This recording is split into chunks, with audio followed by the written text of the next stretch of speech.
What is it that gives your life a sense of meaning and purpose? Because once you find that, it puts you in your power place. See, if you know what your life work is, I encourage you to start working on it. If you can't do it all at one time, do just a little bit of it. And if you don't know what it is that you showed up to do, if you don't know why you're here, I encourage you to find out what your purpose is here. What is the meaning of your life? What will be different? Have you ever asked yourself that question? I've done that. I remember coming from a friend of mine's funeral, and I was reflecting on how much time I had left. And I went for a walk in a park thinking about this guy whose life was so promising. And I mean, he wasn't an old guy. He was quite young, in fact. And I thought about all of the things that he said he was going to do, and he never got a chance to do those things. And I started thinking about my own life and how much time I had left to do the things that I would like to do. And at that time, I wasn't sure what my life purpose was, what my life's work was. I wasn't sure about it at that time. And I thought about it quite a lot. I had some idea, but I wasn't convinced, and I don't think I felt worthy. I didn't believe that it could be me to do this kind of work that I'm doing right now. And I say to you that if you begin to take a conscious effort to find out what it is that you're supposed to do, I say that it can literally save your life. I said that it can literally save your life. 80s is all they deserve. This is all they've ever seen. It's been passed on to them. And they think that this is it for them. Oh, no. I was looking what Dr. Blanton, Smiley Blanton, who was a colleague of Dr. Norman Vincent Peale, what he said about fear. He said, fear is the most subtle and destructive of all human diseases. Ladies and gentlemen, fear kills dreams. Fear kills hope. Fear puts people in the hospital. Fear can age you. Fear, ladies and gentlemen, can hold you back from doing something that you know within yourself that you're capable of doing, but it will paralyze you. And it seemed like you're in a hypnotic spell. And I ask you a question, what is the benefit? What's the benefit of allowing fear to hold you back? What's the benefit of giving up on yourself, of not stepping out on life and taking life on? What is the benefit for you? What's the plus in that? It's one of the things I had to ask myself. So I didn't want to make any mistakes. I wanted everybody to like me. I wanted to be perfect the first time I did something. It's not going to happen. You're going to make some mistakes. You're going to hurt some folks' feelings. You're going to create some enemies whenever you decide that you want to begin to take life on. You've got to ask yourself, how long am I going to allow this to hold me back? I like what Zig Ziglar says. He said, fear is false evidence appearing real. That is an illusion that we create in our mind. It is a state of mind that can be changed. So let's look at how we can begin to take some steps to restructure that fear, to begin to expand our visions of ourselves, to begin to increase our self-esteem. Webster said that self-esteem means confidence and satisfaction in oneself. Look at your life right now. Whatever you've done up to this point in time, your life is working. Whatever you have produced, it came out of you as a result of the kind of person that you have become. It's a result of your choices. It's a result of your consciousness. Now you have to ask yourself, are you satisfied with what you have produced? Is this what you want? Would you like for things to be better than this? Do you believe that you deserve better than this? Or are you content? This is it. You don't have to do anything else. That you already resign yourself in life. You say, well, I'm happy. I'm not starving like the people in Calcutta. Are you allowing yourself to get off the hook like that? Or do you believe somewhere in the back of your mind or in your heart that there's some other great work for you to do? There's something else that life has for you. And that's why you're here. How do we handle this fear factor? How do we increase our self-esteem? You have to begin to fortify yourself. How do we do that?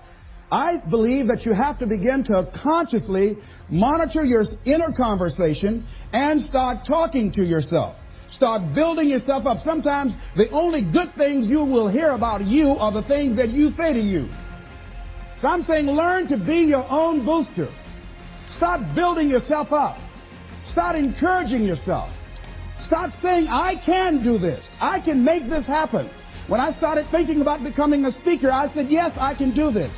I can make this happen. When I start trying to convince myself I can be a businessman after flopping and failing and losing thousands of dollars and feeling stupid and dumb and having people take advantage of me because of what I didn't know, I had to talk to myself because people were saying to me that I was dumb. And somewhere in the back of my mind, I was saying, you're right. Look at what I've done. I had to say, no, Les. Hey, come on, man. Get your stuff together.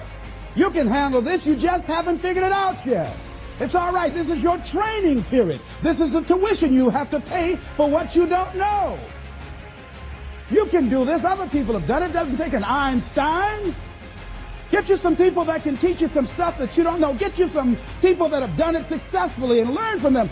Take some seminars, workshops, read some books on how to manage a business. Change the way you see yourself and begin to tend to the personal details. Understand that nobody's going to take care of your business better than you. And when I start changing that kind of mindset of beating myself up because of my mistakes and start looking at the possibility of my doing better, of my making the adjustment that would enable me to do what I want to do successfully, things begin to change.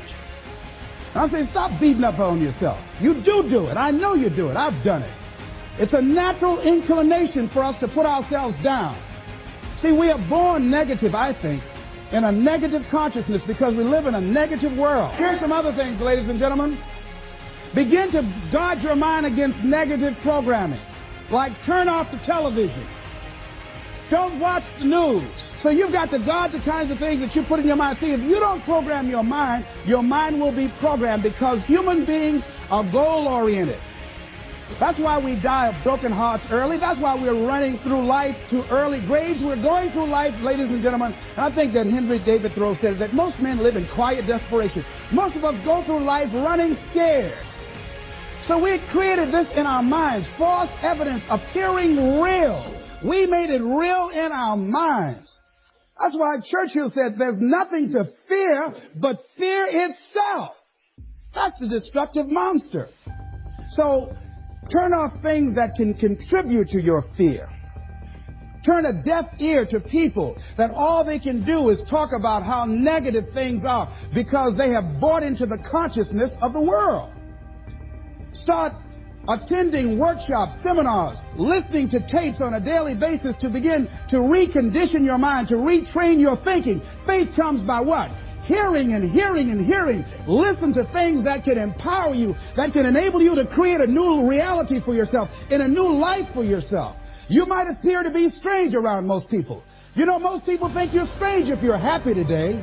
See, these people have not found their purpose in life. That's why they're grumpy. That's why they're miserable. That's why they're so negative. They're hurting and they want to hurt other people. So start practicing using programs for your mind. Seminars, books, workshops. Keep a journal. Record your thoughts. What's happening with you? Every day when you get up, have a journal near you. See, ladies and gentlemen, we get 3 to 4 thoughts a year that if we would act on those thoughts, they could change our life. What idea are you sitting on? Write your ideas down. And then, once you get that idea, take the leap. Take the leap. See, it's out here in the universe. If you don't take the plunge, I guarantee you, somebody else will. Take the plunge. Go into action. And ladies and gentlemen, you will be surprised at how things will come together. You'll be surprised. Now, you're going to have some difficult challenges. I can tell you that now. Be aware of that. Things are not going to work out exactly right. For a time they will, sometimes. And that's when life is just playing a game with you. I want you to feel good and relaxed. But ladies and gentlemen, go into action with your dream. And don't avoid where the fights are. Get in the midst of the fight. Get knocked down so you can learn how to fight, so you can hold your position. See, most people don't get out in the arena of life because they don't want to fight.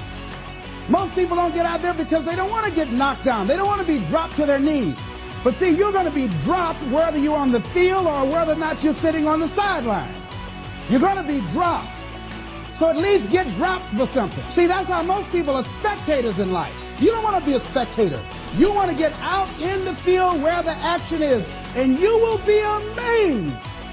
After the struggle, there will be a calm period, and things will begin to click for you.